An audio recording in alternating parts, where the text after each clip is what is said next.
Iniciando mais uma aula, e agora é a aula de ecologia, relações ecológicas, certo? Ecologia é o estudo da casa. As relações ecológicas vai ser o estudo das relações entre os organismos, que podem ser da mesma espécie ou de espécies diferentes, tá? A partir daí a gente vai ver o seguinte: quando os organismos eles se relacionam da mesma espécie, são relações intraespecíficas. Quando os organismos são de espécies diferentes, são relações interespecíficas, correto? Exemplo, a nossa sala de aula, uma relação intraespecífica. Agora, se cada um de nós levarmos um animalzinho de estimação, a gente vai ter uma relação interespecífica, porque é a nossa relação com o bichinho, certo? A partir daí, a gente vai ver que também as relações podem ser harmônicas ou desarmônicas. Harmônica, quando todos saem beneficiados, ou pelo menos não saem prejudicados. Desarmônica, quando um deles, ou até todos, saem prejudicados. E aí tem uma desarmonia. O que a gente vai ver agora no computador são os tipos de relações ecológicas, dando ênfase a visualmente, porque eu acho que fica mais legal. A gente vai ver o exemplo e associar com o conceito, que aí eu consigo relacionar melhor, certo? Vou pausar o vídeo um cadinho para eu focar ali, tá? Bora, pessoal, continuar aí? Então, aqui eu trago as relações ecológicas, harmônica, todo mundo bem, sai beneficiado ou sai neutro. Desarmônica, quando alguém sai prejudicado ou até mesmo os dois. Interespecífica, de espécies diferentes. Intraespecífica, da mesma espécie. Aí vamos começar. A primeira relação que eu trago é a colônia. A colônia é uma relação intraespecífica harmônica. Esse exemplo aqui são os corais, são muito legais e muito lindos. Olhando assim nem parece um organismo, né? Mas são vários organismos juntos. E aí a colônia, o que a colônia é? É uma relação, como eu já falei, harmônica, interespecífica, e que eles não conseguem viver separados. Existe uma interdependência, certo? A próxima relação é a sociedade. Nós vivemos em sociedade. Então, os organismos vivem juntos, porém separados. De que maneira isso, professora? Existe uma relação, mas eles não vivem grudados uns aos outros. E mais, existe uma divisão de trabalho. O formigueiro, existe uma divisão de trabalho muito interessante. Tem as formigas cortadeiras, as formigas carregadeiras, tem a formiga rainha, tem aquela formiga que é responsável por cuidar dos filhotes. Então é uma coisa a organização é muito interessante. Em relação às abelhas, também, que a gente às vezes vê mais. E aí eu trouxe até para vocês em relação a tamanho, ó. A abelha rainha, a abelha operária e o zangão. Então, os tamanhos eles são variados, tá? Por conta da função de cada um. A outra relação é o comensalismo. O que o comensalismo nos traz? O comensalismo é uma relação harmônica também, tá? Onde um organismo sai beneficiado e o outro não sai prejudicado. E aí eu tenho um exemplo aqui do tubarão, com a rêmora ou o peixe piloto, que vai nadar abaixo dele, tá? Se alimentando dos restos de alimentos que caem daqui. E também vai ter uma proteção, porque afinal ele tá nadando abaixo do tubarão. Então isso é uma vantagem para ele, tá? A mesma coisa aqui, comensalismo. A outra relação, protocooperação. A protocooperação é quando os organismos, os dois saem beneficiados. Então eu tenho uma relação, desculpa, botei o dedo no lugar errado.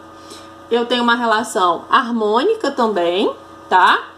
Onde os dois estão saindo beneficiados. Aqui eu tenho o jacaré e o pássaro palito. Ele vai se alimentar dos restos de alimentos nos dentes e o jacaré sai com o dente limpo. Aqui eu tenho o bovino com as garças retirando o carrapato. Professora, qual a diferença do comensalismo para a protocooperação? O comensalismo, um organismo, ele sai neutro. Ele não sai nem beneficiado nem prejudicado. Na protocooperação, os dois saem beneficiados.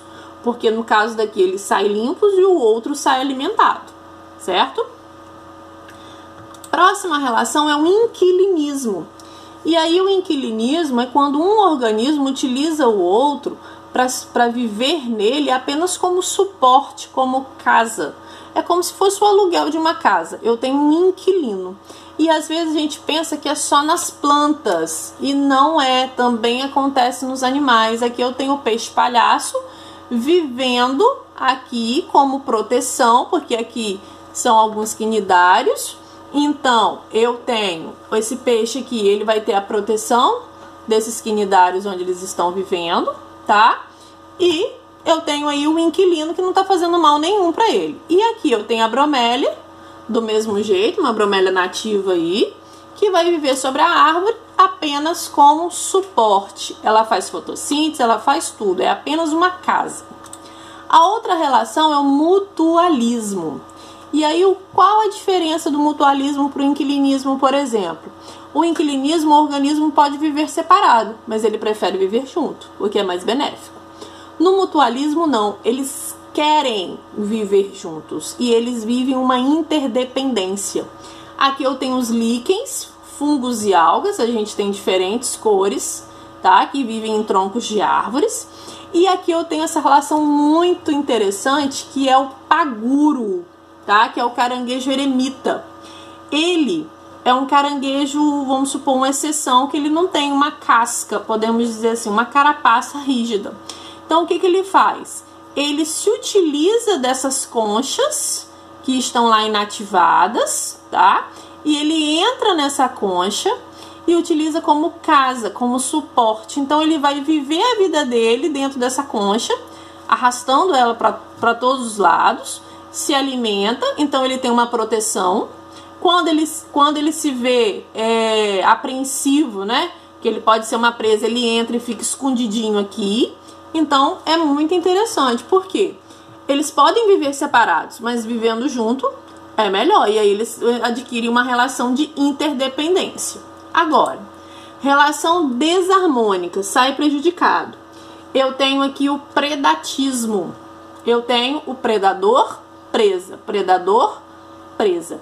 Então, uma relação desarmônica, alguém sai beneficiado, no caso aqui, e alguém sai prejudicado, que quem foi a caça. Competição. A competição é uma relação sempre desarmônica. Mesmo quem ganha sai em prejuízo. Por quê? Porque eu tenho uma competição, então eu tenho um desgaste, eu tenho uma perda de energia, eu tenho um cansaço, às vezes pode ter ferimento. Então, mesmo aquele organismo que se alimentou mais ou que ganhou a briga, ele acaba saindo também prejudicado. Eu posso ter uma competição aqui, talvez por casa, por água, por fêmea, mas eu também posso ter uma competição por alimento. E aí eu trouxe essas duas imagens porque aqui é uma competição intraespecífica, ó, da mesma espécie. Mas aqui é uma competição interespecífica, tá? Entre espécies diferentes que estão competindo por alimento. A próxima é o parasitismo. E aí o parasitismo é aquele parasita. Professora, qual a diferença do predatismo para o parasitismo? O predatismo, o organismo vai lá, caça, volta, predador. Parasitismo não, ele vive a vida dele sobre o hospedeiro. E aí no parasitismo eu tenho a planta, aqui é a erva de passarinho, que não faz fotossíntese, que vai estar na árvore se alimentando, sugando a energia, tanto que ela mata a árvore. E aqui eu tenho um carrapato, que é um predador aí do animal, podemos dizer assim, tá? A próxima é o canibalismo. O canibalismo, ele vai acontecer entre a mesma espécie. Um organismo se alimenta do outro, tá? Numa relação intraespecífica, seja por competição de alguma coisa, mas também seja por um ritual. No caso do louva-a-Deus, é um ritual onde a fêmea mata o macho. Da aranha, do mesmo jeito, certo? E aí a gente termina mais uma aula. Espero que tenham entendido e qualquer coisa estamos aqui. Beijo!